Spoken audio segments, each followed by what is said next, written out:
Voilà, c'est parti. Bonjour tout le monde. Donc, je vais vous faire une petite présentation sur l'expérience et l'existence chez John Dewey, plus particulièrement dans un de ses livres qui s'appelle Expérience et nature, publié en 1925. Et j'essaierai donc de défendre toute la pertinence d'une approche et d'une lecture centrée sur la question d'une métaphysique naturaliste. Essayer donc d'en expliciter le sens, les tenants et les aboutissants, les conditions de possibilité d'une telle entreprise. Voilà, donc après voyager en Allemagne et en Grèce antique, on va se retrouver donc cette fois-ci aux États-Unis. Donc John Dewey, c'est une figure majeure du pragmatisme, c'est un courant de philosophie américaine né notamment sous la pulsion de Peirce et de James. Donc il est l'une des grandes figures de ce courant, on peut également citer Mead. Il est l'auteur d'une œuvre véritablement foisonnante qui regroupe 37 volumes dans ses éditions complètes, sans compter les échanges épistolaires et d'autres œuvres. C'est également un philosophe qui a joué un rôle vraiment central dans la vie intellectuelle américaine, vraiment tournant 19e, 20e siècle. Donc, une figure centrale qui a été un peu près aux États-Unis, ce que par exemple Bertrand Russell a été en Angleterre. Donc, pas seulement un philosophe, mais aussi un homme engagé politiquement, socialement, qui a notamment été connu pour son œuvre centrée sur la pédagogie sur la fin du 19e siècle. Et il a créé une école expérimentale à l'Université de Chicago. Ensuite, il a été à l'Université de Columbia à partir de 1905, dont il est devenu l'une des figures les plus proéminentes.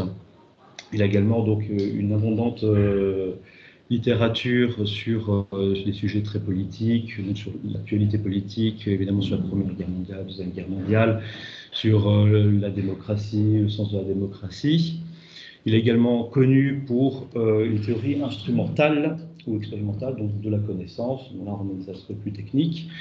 Mais ce n'est pas tout. Il a vraiment abordé énormément de sujets différents, que ce soit l'art, la logique, etc. Et donc, voilà, on a une œuvre foisonnante et on a surtout gardé une image, la postérité a surtout gardé une image d'un philosophe relativement peu technique, assez mineur finalement, dans l'histoire de la philosophie, l'histoire de la philosophie américaine en particulier, centré sur des thématiques beaucoup plus pratiques, beaucoup plus concrètes. Et donc mon objectif, c'est un peu de contribuer à renverser cette image-là. Alors, je ne suis pas le seul, mais j'expliquerai un peu plus tard donc, en quoi je m'inscris.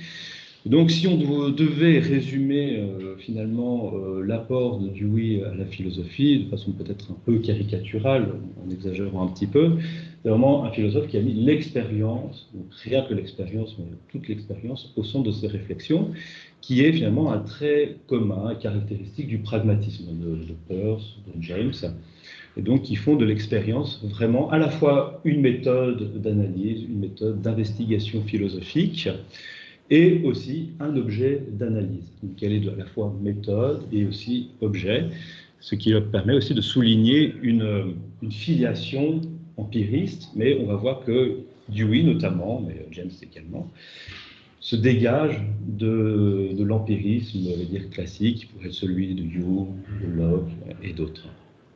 Donc expérience et nature, livre de 1925 qui correspond en fait dans la classification des œuvres complètes de Dewey au premier volume donc des œuvres dites de la maturité.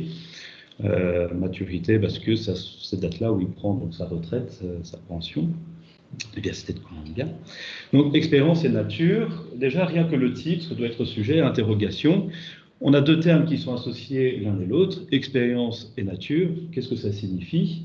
On doit peut-être retrouver une relation qui soit plus que celle d'une simple addition. On met deux termes les uns à côté des autres, et puis après on voit ce qui se passe, comme si on devait secouer, et puis voir ce qui résulte. Donc il y a vraiment l'idée de penser ces deux termes conjointement, expérience et nature, mais non pas expérience ou nature. Je reviendrai un peu plus tard justement sur les raisons possibles d'une disjonction entre ces deux termes-là, comme si on avait une difficulté finalement à les associer. Donc on n'a pas une pure identité, donc l'expérience n'est pas la nature, et on n'a pas une différence radicale, c'est-à-dire que l'expérience n'est pas quelque chose qui serait situé en dehors de la nature. Pour le moment, ces termes-là ne sont pas expliqués. Et on va dire c'est des termes qui sont tellement vagues, très vastes, on ne sait pas très bien ce que l'on peut comprendre lorsque l'on voit ce titre-là. Alors l'un des ressorts de ma lecture, en fait, se concentre précisément sur la conjonction, sur le « et ». Qu'est-ce que ça signifie? S'il n'y a pas vraiment, ça n'implique pas une identité, ça n'implique pas non plus une pure différence, une différence qui serait radicale. Et donc, qu'est-ce qu'il implique? Et mon parti pris, c'est de dire que ce « et », c'est déjà une porte d'entrée, c'est un moyen d'entrer dans cette œuvre. Je pourrais dire quelques mots après. Et donc, mon moyen, c'est de dire que ce « et », ça implique un pluralisme. Donc, lorsque John Dewey écrit Expérience et nature, il faudrait alors comprendre quelque chose qui nous orienterait vers un pluralisme, qui reste encore évidemment à déterminer. Donc, il y a une citation de Deleuze qui est, je trouve, très frappante, et qui permet peut-être de comprendre ce que l'on peut mettre, le sens que l'on peut mettre derrière ce « et », derrière cette conjonction. Donc ça n'apparaît pas en grand, je suis désolé, mais c'est une question de place. Donc le « et » n'est même plus une conjonction, une relation particulière, donc quelque chose qui permet de rajouter des choses sans relation les unes après les autres. Il entraîne toutes les relations, il y a autant de relations que de « et », et le « et » ne fait pas seulement basculer toutes les relations, il fait basculer l'être, le verbe, etc. Donc on a vraiment quelque chose qui fonctionne comme un opérateur et qui nous permettrait, qui nous mettrait en tout cas sur la piste de penser une relation mais différente, qui n'est pas la différence ni l'identité, qui nous ouvre la voie vers un pluralisme et qui apporte évidemment, qui amène en tout cas un problème qui est celui du monisme, de penser le pluralisme, avoir un concept peut-être pluraliste d'expérience et de nature, et qui nous mènerait sans doute vers la question du monisme. Je laisse cette question ouverte, je ne sais pas si j'aurai le temps de revenir dessus, mais en tout cas je la mets de côté pour l'instant. Alors, comme j'ai dit, ma lecture se concentre sur la dimension métaphysique de cette œuvre-là et du naturalisme de Dewey. Alors, avant de spécifier ce que Dewey entend par expérience, ce qu'il entend par nature et naturalisme, je pense qu'il est important de s'arrêter au moins un petit peu sur cette question de la métaphysique. On est à une époque, on va dire, on est à l'aube du XXe siècle. La question de la métaphysique, évidemment, c'est quelque chose qu'on pourrait croire que c'est une histoire ancienne, mais ce n'est pas vraiment le cas. Alors, déjà, comment on pourrait justifier un retour à la métaphysique pour quelque chose qui nous semble peut-être un projet ou qui a une ambition qui nous semble historiquement datée, dont les ambitions ne correspondaient plus, on va dire, à l'état d'esprit qui est celui du début du XXe siècle, avec un état d'esprit qui est en plus qui est très marqué, je sais pas, le pragmatisme d'Hoppers ou de Dewey, qui fait énormément référence à la science, à la méthode expérimentale, et dont on sait plus tard, par exemple, il y a eu des reprises, si on se tourne du côté de la philosophie analytique, dont on tire des arguments justement pour détruire littéralement toute forme de métaphysique possible. Donc on a une première difficulté, c'est comment justifier un retour à une métaphysique. Peut-être pas à la métaphysique, mais en tout cas un certain sens de métaphysique. Une deuxième difficulté, donc c'est le rapport entre métaphysique et pragmatisme. Le pragmatisme, on va dire, selon une certaine vulgate communément admise par tous ceux qui ne connaissent pas vraiment le pragmatisme plus en détail, si on a une approche assez superficielle de ce que c'est, on pourrait croire que c'est vraiment une philosophie radicalement anti-métaphysique. Alors, l'un des philosophes qui a notamment contribué à populariser cette idée, c'est notamment Richard Rorty, qui a vraiment défendu une philosophie qui est à la croisée de la philosophie analytique, la philosophie continentale phénoménologique et du pragmatisme. Et il se situe d'ailleurs vraiment dans le sillage de Dewey. Il a une lecture de Dewey qui est intéressante, mais aussi extrêmement orientée. Et il fait du pragmatisme une philosophie résolument anti-métaphysique. Or, le rapport il est beaucoup plus complexe que ça, parce que je dirais juste après, on peut avoir les philosophes pragmatistes, et en particulier Dewey, accordent différents sens à la métaphysique. Donc ce n'est pas un problème ou une question que l'on peut facilement éluder. Ensuite, troisième obstacle ou troisième problème, c'est le rapport de Dewey au pragmatisme. Il faut savoir que Dewey, même s'il reconnaît une figure de pragmatisme, ne définit quasiment jamais sa philosophie comme un pragmatisme. Il va le définir au début comme un instrumentalisme, Et grosso modo, à partir des années 10, années 20, il va la qualifier de naturalisme. Même s'il reconnaît sa filiation et sa dette envers surtout Peirce, même s'il admet des rapprochements qui sont assez évidents, mais aussi des divergences avec James, on voit que c'est difficile de le mettre vraiment dans cette case-là. Et c'est vrai que c'est un problème et qui se pose de façon plus générale dès qu'on aborde ces auteurs, c'est lorsqu'on parle de pragmatisme, on colle une étiquette, mais c'est un peu l'arbre qui cache la forêt, parce qu'on voit qu'on a affaire à des philosophies qui sont beaucoup plus complexes. Et lorsqu'on parle de pragmatisme, on en a surtout en tête une certaine idée, une certaine théorie de la vérité comme satisfaction, qui est plus liée en fait à James. On a voilà, une sorte de que ce qui est vrai, c'est uniquement ce qui satisfait ou ce qui compte. Voilà, on a une espèce de l'impression voilà, que c'est une philosophie peut-être un peu légère, mais voilà, si on creuse, on voit qu'on a affaire à des philosophes qui ont des visions quand même du monde, des théories qui sont des fois très, très différentes, même s'il y a on va dire des points communs et des convergences qui sont évidentes. Donc, Dewey, le pragmatisme, bon, voilà, oui, il s'inscrit dans le pragmatisme, mais il faut éviter de réduire une philosophie à un slogan, à une image, voilà, une vulgate. Et enfin, quatrième et dernier obstacle, c'est le rapport de Dewey à la métaphysique. Est-ce que c'est une question irrésolue? Parce que s'il y a bien une question qui pose encore aujourd'hui problème, on va dire parmi les commentateurs, les lecteurs qui sont nombreux aux États-Unis, de plus en plus nombreux en Europe, c'est cette question de la métaphysique. En quel sens, finalement, Dewey a une métaphysique? Là encore, on va dire qu'il y a ceux qui pensent que Dewey n'a pas de métaphysique du tout, même s'il fait référence, on dit que c'est plus une erreur de Dewey lui-même, parce que finalement, si on le lit, il ne peut pas avoir de métaphysique. D'autres qui pensent qu'il a une métaphysique, mais ce serait plus une erreur de parcours, une erreur de jugement, qui, voilà, bon, il se serait un petit peu trompé, c'est pas quelque chose qui est fondamental, et quelque chose qu'on peut vraiment mettre de côté, et on peut vraiment, et on comprend mieux d'ailleurs sa philosophie si on met de côté cette question métaphysique. C'est notamment la lecture que fait Richard Rorty et qui était longtemps dominante. On en a d'autres qui pensent que oui, on admet qu'il a une métaphysique, mais qu'elle n'est pas si importante.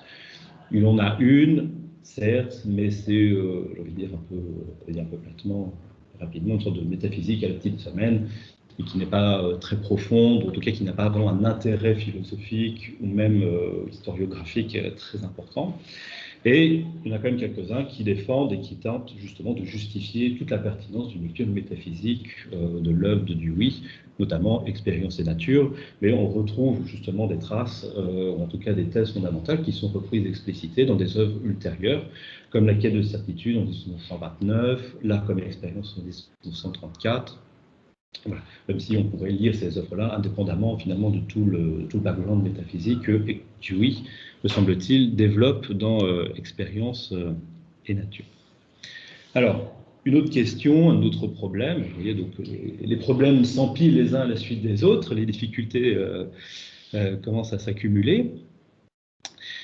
Je fais que les indiquer, je n'ai pas le temps évidemment de revenir précisément sur chaque problème, mais c'est pour montrer qu'il y a vraiment des enjeux derrière qui engagent vraiment toute une conception de l'œuvre, une conception des rapports entre métaphysique et pragmatisme, des questions aussi assez techniques pointues sur, à l'intérieur même de l'œuvre de Dewey, comment l'interpréter, etc.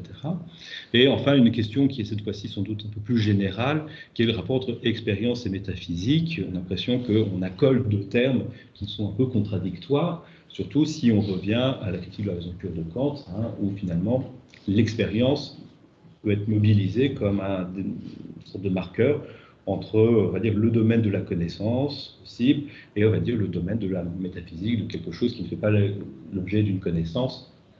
Et donc, on aurait finalement l'expérience, c'est quelque chose qui, si on en revient à l'expérience, c'est quelque chose qui devrait nous empêcher alors d'avoir une métaphysique. Et j'en reviens par exemple à Rorty qui dit si on lit Expérience et nature, on devrait être convaincu à la lecture de ce livre-là qu'on n'a pas besoin de métaphysique, que c'est une des meilleures explications, selon lui, que pourquoi est-ce qu'on ne devrait pas avoir besoin de métaphysique. Et donc, c'est aussi une difficulté qui est propre à l'œuvre, c'est que c'est une lecture qui, en fait, qui nourrit tout aussi bien et justifie des lectures anti-métaphysiques que des lectures métaphysiques. Et c'est pour ça que c'est une œuvre qui, je pense, de ce point de vue-là, du point de vue de l'interprétation qu'on peut en donner, des lectures, suscite encore des débats. Et je pense qu'il y a une question qui est, à ce niveau-là, irrésolue, en tout cas qui est toujours ouverte, là où, chez Dewey, on a des, on va dire, des sujets qui font davantage consensus. Mais si on a bien un qui ne fait pas consensus, c'est justement cette question de la métaphysique, pour tous les points que je viens de citer. Alors, pour mieux situer, mieux expliquer on va dire, la teneur d'Expérience et Nature, qui est sorti donc, en 1925, mais qui fait suite à des conférences données en 1922, et qui fait suite justement à toute une série de publications, mais qui finalement n'ont rien à voir avec la métaphysique. Dewey publie en 1925 donc, ce livre, mais il n'y a pas grand-chose qui nous permet vraiment de s'attendre à une telle publication. Ce n'est pas comme s'il y avait des thèmes qui étaient réellement contenus en germe, et on pouvait s'attendre à ce que sa pensée prenne une telle ampleur et se déploie avec une telle profondeur sur cette variété de sujets. Donc, je reviens donc à une citation que je vais dire. L'expérience est tout autant une expérience de la nature qu'une expérience dans la nature. On ne fait pas l'expérience de l'expérience, mais de la nature, des pierres, des plants, des animaux, des maladies, de la santé, de la température, de l'électricité, etc., etc. Ces choses qui interagissent de diverses manières sont l'expérience. C'est sur elle que porte l'expérience. L'expérience plonge ses racines loin dans la nature, elle y trouve sa profondeur, son ampleur, elle s'y étend avec une souplesse qui n'a pas de limite, et c'est en cela que consiste l'inférence. Donc, cette citation, elle me semble capitale parce qu'elle pourrait résumer d'une certaine façon un peu le projet de Dewey, et qui est, dans un premier temps, de justifier l'expérience. Alors, justifier l'expérience, ça veut dire justifier l'expérience que l'on fait des choses auxquelles Dewey identifie la nature. Donc la nature, je vais anticiper un tout petit peu sur la suite, mais la nature, ce n'est pas du tout ce que l'on peut connaître à travers notamment la science. C'est-à-dire que la nature, elle peut être certes un objet de connaissance, mais Dewey, et c'est ça la spécificité de son naturalisme, c'est de soustraire justement la nature à l'emprise finalement, une emprise scientifique, à l'emprise épistémologique, qui identifie uniquement la nature à ce que l'on peut connaître, à ce que l'on peut manipuler, c'est-à-dire qui réduirait la nature uniquement à des relations d'atomes, de masse, d'ondes, etc., ou de particules, mais qui exclut du coup le champ même de notre expérience. Mais je reviendrai là-dessus juste après. Donc, pourquoi une métaphysique naturaliste? Son objet, c'est justifier l'expérience, c'est-à-dire, il le dira peut-être un petit peu placement, mais c'est justifier l'expérience ordinaire, c'est-à-dire des choses telles qu'on les vit spontanément, sans forcément réfléchir à ce qu'elles pourraient être réellement, c'est-à-dire au-delà de l'expérience que nous avons directement. C'est-à-dire que la résistance, par exemple, du toucher, le fait que des corps dégagent certaines chaleurs, etc., constitue finalement la réalité des choses. Mais pour ce faire, je dois revenir un peu en arrière avec le concept d'expérience immédiate chez Dewey. Mais pour le moment, je reviens donc à la citation. Donc on avait deux propositions qui semblent capitales. Donc la première, l'expérience, la nature, et ce dont nous faisons l'expérience, tout simplement. Donc ce que nous sentons, ce que nous percevons, ce sur quoi on agit, également les choses qui agissent sur nous. Donc l'expérience est une expérience vraiment de la nature, de quelque chose, et qui donne là lieu à ce que j'appelle un naturalisme descriptif, donc il y a une ambition descriptive. Décrire l'expérience, ça revient aussi à décrire la nature. Donc, Dewey n'utilise pas ce terme-là de naturalisme descriptif, mais c'est moi qui l'introduis pour vraiment clarifier, pour montrer qu'il y a deux mouvements qui sont complémentaires.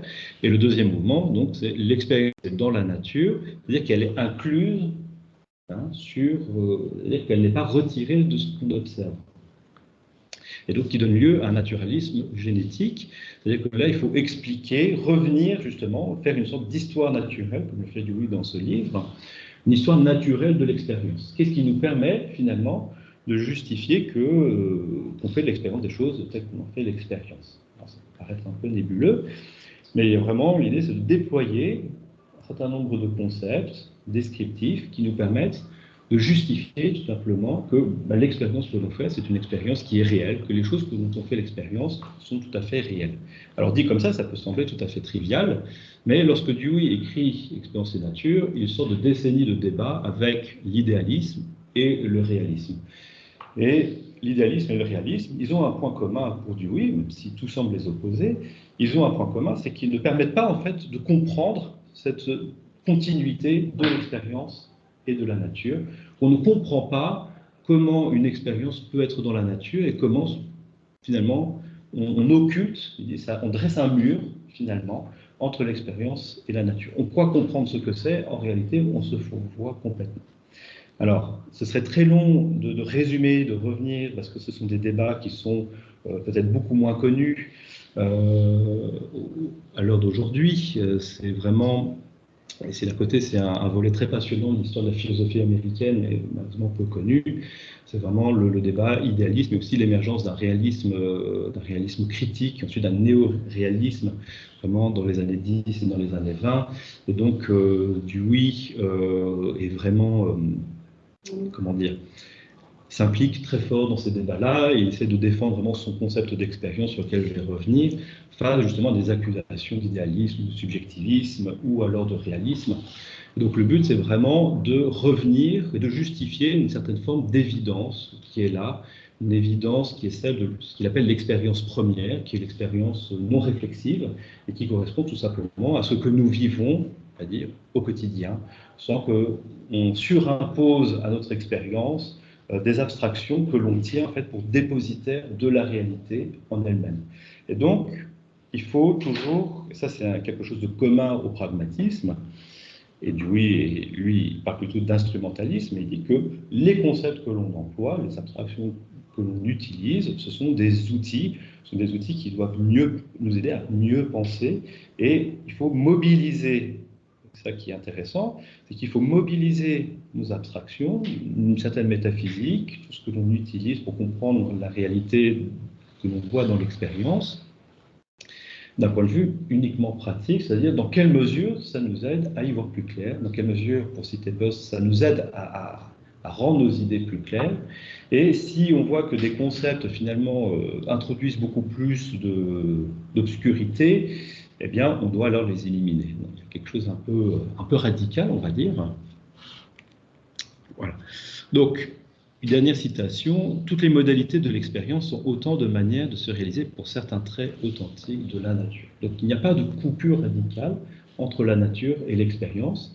Et le pluralisme que j'avais évoqué, eh bien, se construit à partir en fait d'un concept de continuité. Et donc, il nous force à penser au-delà de la différence, au-delà de l'identité. Donc, continuité, nature, expérience, ça veut dire dans les deux sens. Voilà. Donc, un naturaliste qui est celui de Dewey, qui inclut un naturalisme qu'on pourrait qualifier de pluraliste, d'inclusif, contre un naturalisme, on va dire, hérité surtout de l'époque moderne, un naturalisme qui n'est pas... Dewey ne s'attaque pas à une thèse en particulier, à un auteur en particulier, mais il va le dégager. Alors, c'est quelque chose qu'on pourrait lui reprocher parce qu'il a une certaine façon de faire l'histoire de la philosophie qui n'est peut-être pas très académique. Mais pour lui, l'important, ce n'est pas tant discuter de tel point de doctrine, tel argument, mais c'est plutôt de dégager, on va dire, un esprit commun qu'on pourrait retrouver, finalement, aussi bien chez les philosophes de la modernité, que ce soit Descartes, Locke, mais qu'on retrouverait également actuellement une sorte de geste, une sorte d'habitude ou quelque chose de profondément ancré. Et donc, opposer un naturalisme, on va dire, scientifique, qui conçoit la nature ou la réalité uniquement en termes scientifiques, qui ne conçoit, on va dire, la connaissance qu'en des termes scientifiques, et donc qui a le défaut justement d'opacifier notre rapport à l'expérience, qui dresse un mur entre l'expérience et nous.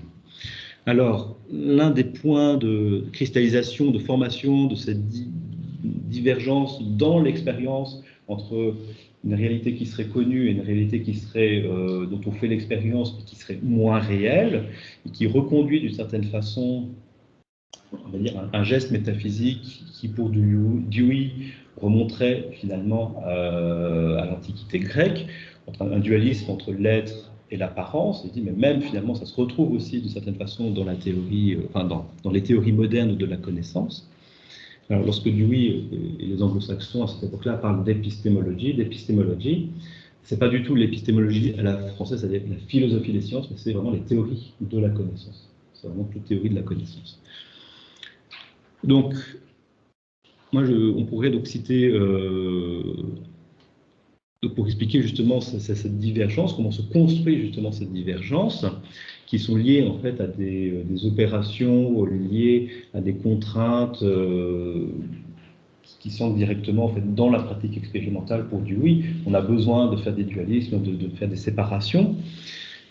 Je cite, alors lui il ne le cite pas en tant que tel, mais je pense qu'il y a quelque chose dans le premier chapitre d'Expérience et Nature qui relève en tout cas de ça, de ce que Whitehead appelle dans le concept de nature la bifurcation de la nature, qu'il situe justement chez Locke entre la division entre qualité première et qualité seconde.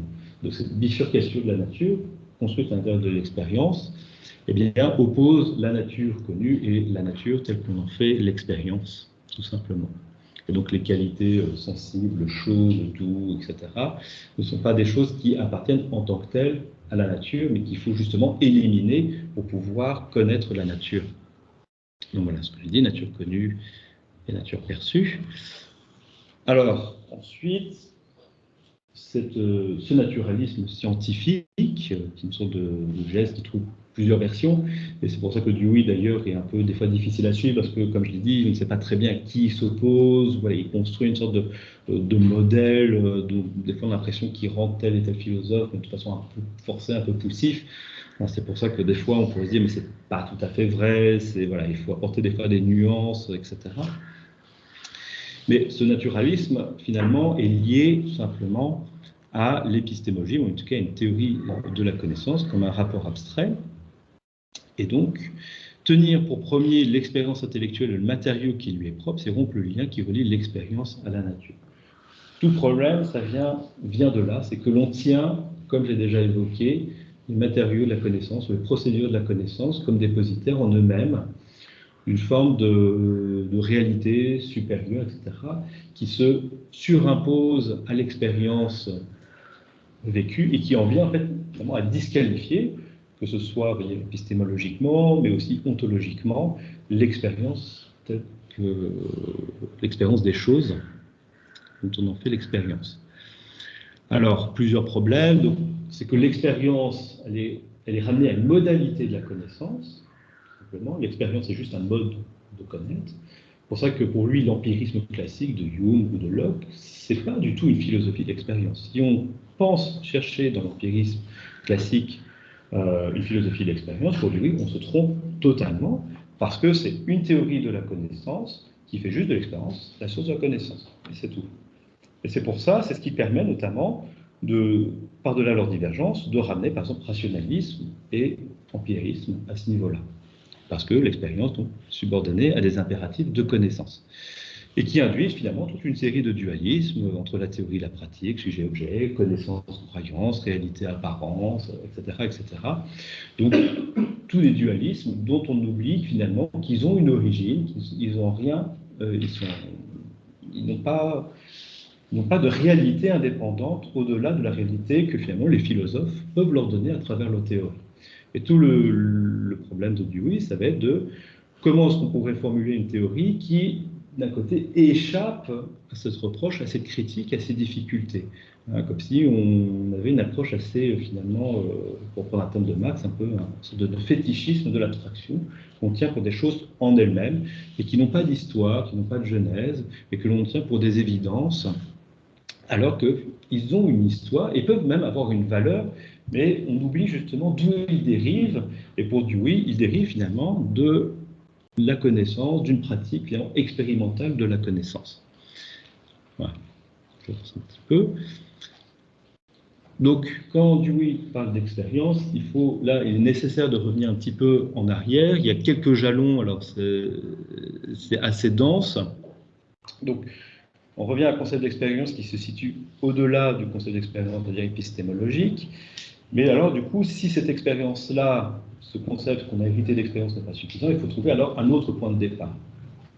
Quelle idée de l'expérience, quel concept de l'expérience Dewey se forge? Alors, le premier jalon qui est vraiment important, c'est les Studies in Logical Theory de 1903, qui est un recueil finalement de plusieurs contributions, dans lequel Dewey écrit quatre articles et qui fondent vraiment sa conception de l'expérience comme sa conception instrumentale de l'expérience. C'est-à-dire que la connaissance ramenée à un niveau expérimental est un outil, c'est notamment un outil d'adaptation, mais à ce stade-là, on va dire, de la réflexion de Dewey et de son cheminement intellectuel, il y a déjà une approche un petit peu naturaliste, parce qu'il fait de la connaissance non pas une opération intellectuelle, un pur jugement, mais quelque chose qui s'ancre finalement dans un contexte beaucoup plus large, qui s'ancre dans un processus temporel et qui s'ancre finalement dans la continuité d'action, et qu'il comprend la connaissance en termes d'action qui finalement applique une certaine finalité, qui implique selon lui une transformation aussi de l'environnement, et donc il contextualise la connaissance. Il relativise, il dit c'est une façon aussi de faire perdre, c'est-à-dire à la connaissance, son pouvoir un peu de fascination. Il y a également un deuxième jalon qui est extrêmement important, c'est un court article de 1905 qui s'appelle le postulat de l'empirisme immédiat, qui fait un petit peu écho à l'empirisme radical de William James, qu'il élabore d'ailleurs à la même époque, qui dit tout simplement que les choses sont ce que nous faisons l'expérience. Alors il y a un autre terme en anglais que je n'utilise pas, pour des raisons que je n'explique pas ici, c'est que utiliser en fait un verbe, c'est l'expérience, en fait, chez eux, notamment chez Dewey, c'est un verbe, c'est-à-dire que c'est le verbe to experience. Et donc j'ai un peu de mal à traduire, en fait, on pourrait traduire littéralement, les choses sont... c'est pas ce que nous expérimentons, c'est dont nous... En gros, le terme, ce serait expériencer quelque chose. Pas expérimenter, qui implique l'idée vraiment d'essai, d'erreur. Il peut faire l'expérience de quelque chose, ça a un sens passif, mais il déploie un terme, mais qui, je pense, il y a plusieurs dimensions, là où certains traducteurs voudraient vraiment le rendre beaucoup plus technique, à mon avis, qu'il n'est. C'est vraiment to experience something. Expériencer quelque chose. Les choses sont telles qu'on fait l'expérience, telles qu'elles sont expériencées. Bon, c'est pas très joli dit comme ça, mais qui a plusieurs implications. Donc, l'idée notamment qu'il n'y a pas de réalité transcendante. Par exemple, il prend l'exemple d'un cheval. Qu'est-ce qu'un cheval? Dewey dirait, je ne sais pas, il faudrait poser la question au Matignon, au maréchal Ferrand, à l'amateur au cavalier, au boucher. Il dit, mais il y a une pluralité de descriptions, mais il peut y avoir une convergence de points de vue, mais le cheval étudié, par exemple, par le zoologue, le scientifique, n'est pas le cheval qui serait le modèle. Et alors, on aurait différentes appréciations subjectives, interprétations de ce cheval. Comment? Si on pouvait, si on pouvait vraiment lui poser la question, on aurait alors évidemment, une autre interprétation, une autre expérience, un autre point de vue, mais qui se surajoute. Là où certaines conceptions du naturalisme qui défend l'idée que la réalité, finalement, rejoint certaines positions idéalistes, parce que finalement, la réalité, c'est toujours en dehors de ce qu'on fait l'expérience, elle est toujours connue, donc il y a toujours une corrélation entre une pensée et la pensée, la connaissance et l'être. Dewey, en tout cas avec ce concept d'expérience immédiat, eh bien, finalement, s'affranchit complètement de ce geste-là, de ces habitudes, d'où l'idée qui est finalement très surprenante et qui est difficile des fois à appréhender quand on la travaille vraiment en détail et qui a suscité à son époque énormément de réactions.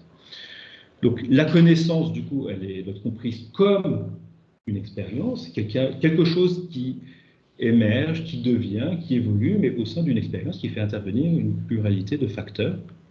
Donc, c'est la réalité, qu'on peut connaître, tous les rapports que l'on a en réalité sont toujours situés d'une manière très locale. Et donc, il débouche à ce que Dewey a lui-même appelé de façon un peu provocante à l'époque un réalisme naïf. les choses, il n'y a pas de raison de penser qu'elles sont peut-être autrement. Et si elles sont pour moi d'une telle façon et que pour quelqu'un d'autre elles sont différentes, la chose peut être ces deux choses-là. On pourrait dire oui, mais c'est complètement illogique, etc.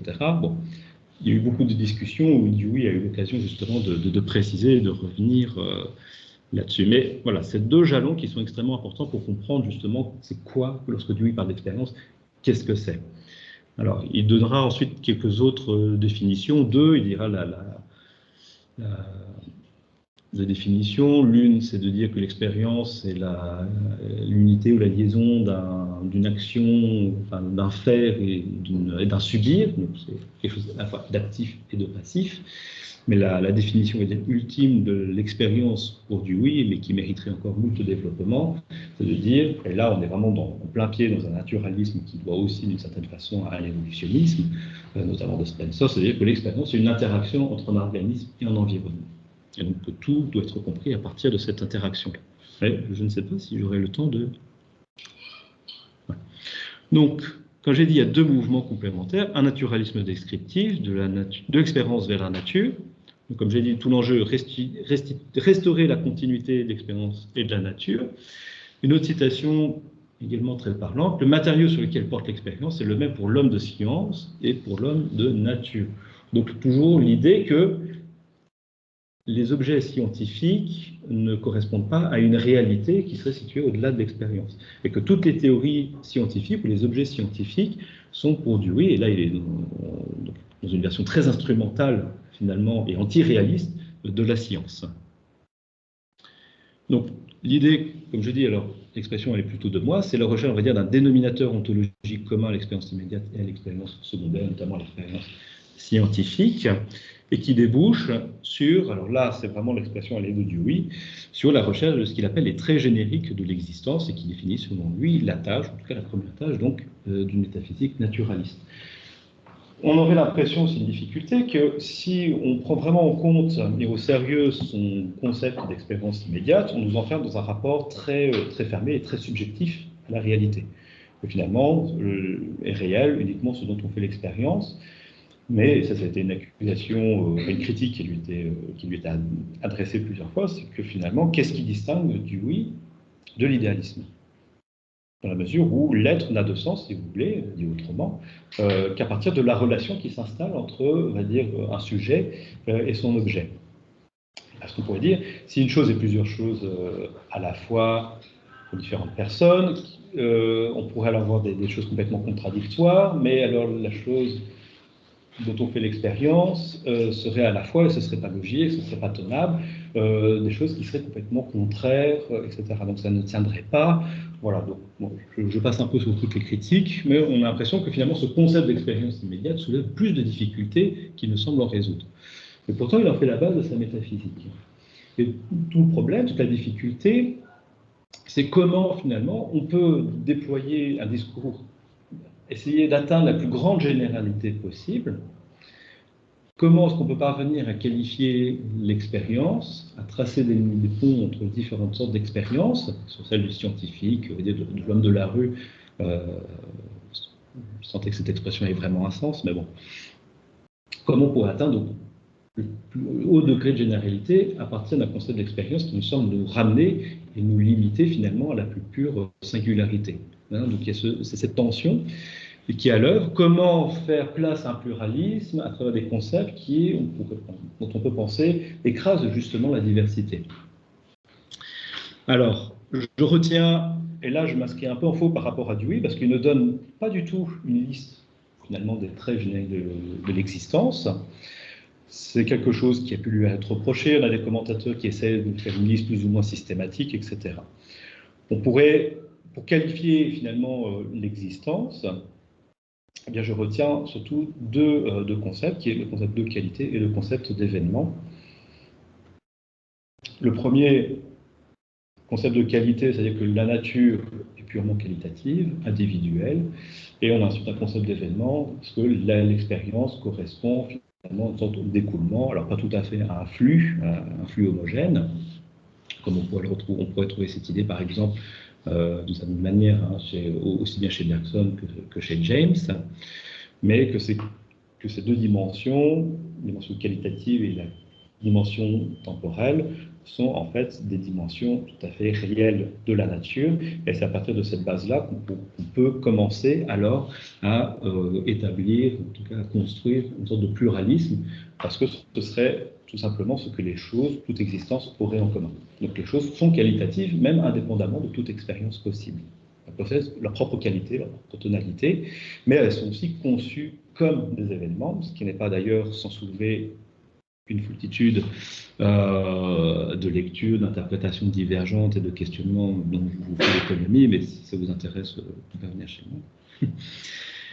Donc, pensez la nature en termes d'événements, chaque existence en termes d'événements, non pas en termes de substance, ce qui permet aussi de remettre au cœur de la nature des relations, là où les relations sont plus des outils de pensée, et alors qu'elles pourraient être finalement découvertes et même créées au sein de la nature. Mais je passe très très rapidement là-dessus.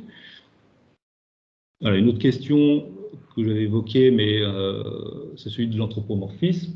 Alors, comment penser un naturalisme, penser des choses qui seraient alors au-delà aussi de l'expérience, si finalement notre point de vue, c'est un point de vue humain. Et on a l'impression que ce point de vue-là, ce point de vue humain, c'est plutôt une limitation, quelque chose qui limite le naturalisme de Dewey, c'est ce qui a lui été reproché. Bah, finalement, on a une sorte de naturalisme animiste, à la limite. Une espèce de naturalisme un peu mou, un peu tiède, et même peut-être un peu, comment dire, un peu arrogant, parce qu'on estime alors que c'est le seul point de vue humain qui est digne et qui nous donne un accès finalement à la réalité. Or, à partir de ces critiques-là, je pense que lui, il y répond très très bien. Il dit, ben, encore une fois, on n'a pas compris ce que j'ai dit. Je parle de continuité là où vous concevez les choses en termes d'identité ou de différence. Et donc, il fait, à travers ce naturalisme génétique, vous voyez, une histoire naturelle de l'expérience. Quels sont les concepts qui nous amènent ce point de vue humain, donc le point de vue humain qui sont quelque chose de non humain. Voilà, merci beaucoup de m'avoir écouté.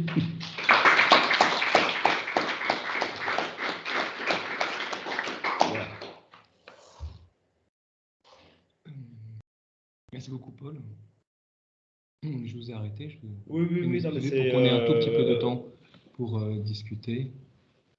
Donc, les questions sont ouvertes.